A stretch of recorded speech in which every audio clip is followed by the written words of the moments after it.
She looked flawless. Porcelain skin, soft glow, elegant composure. But beneath the powder, her body was dying. In the 1800s, beauty had a new secret ingredient: arsenic. Women swallowed it, brushed it on their faces, even soaked their clothes in it. Newspapers called it the secret of eternal youth. Doctors called it suicide by fashion. This is the story of how society's obsession with perfection turned poison into luxury. The Curiosity Standard presents the Arsenic Beauty Craze.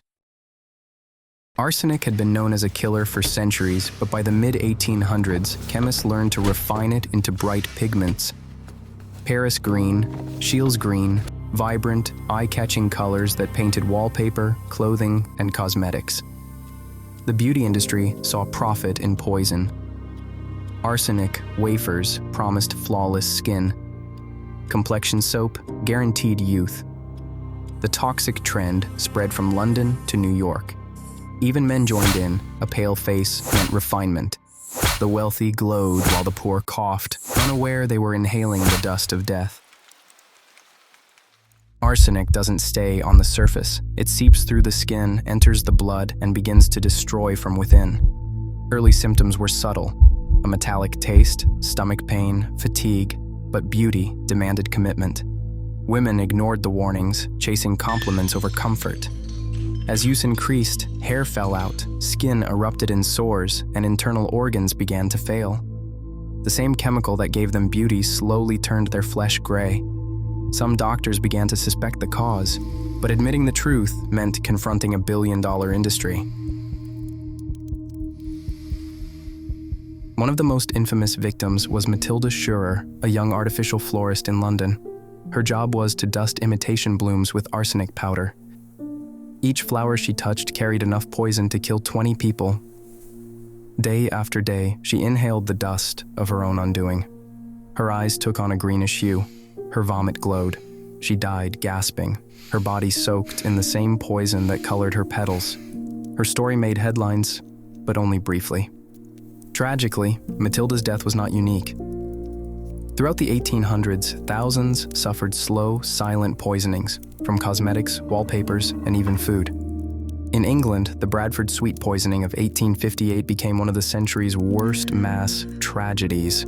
21 dead, over 200 ill after arsenic-tainted sugar was sold in children's candy. And yet, the elite shrugged. In an age choked with factory smoke, people were more concerned with beauty.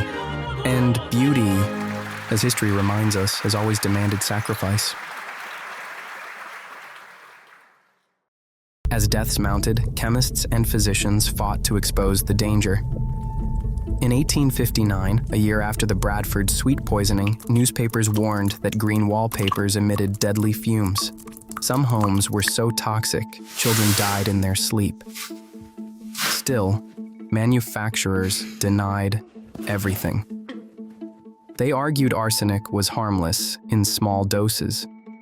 The same excuse echoed for decades in medicine, makeup, even food coloring. It would take nearly a century before regulations began to protect consumers.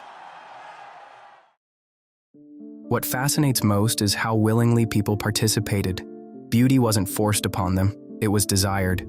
They saw sickness as refinement, frailty as grace. Artists painted women with translucent skin. Magazines praised the ethereal look. Arsenic didn't just poison bodies, it poisoned ideals. Today, our poisons look different. Filters, injections, impossible standards. The obsession hasn't vanished, it's evolved. By the early 1900s, arsenic vanished from cosmetics, replaced by safer compounds. But safe is relative. Radium creams followed, then mercury skin lighteners, then silicone injections. History repeats itself, dressed in prettier packaging. The mirror changes, but the gaze remains the same. Beauty has always demanded sacrifice. In the 1800s, it was arsenic, elegance laced with death. But as the century turned, the pursuit of perfection shifted from the body to the mind. They promised serenity. They promised cure. And they found it, in an instrument as simple as an ice pick. The quest to quiet the human soul became one of medicine's darkest obsessions. Next time, we open the skull to find salvation, the lobotomy craze. Because history doesn't always cure itself. Sometimes it just moves deeper inside.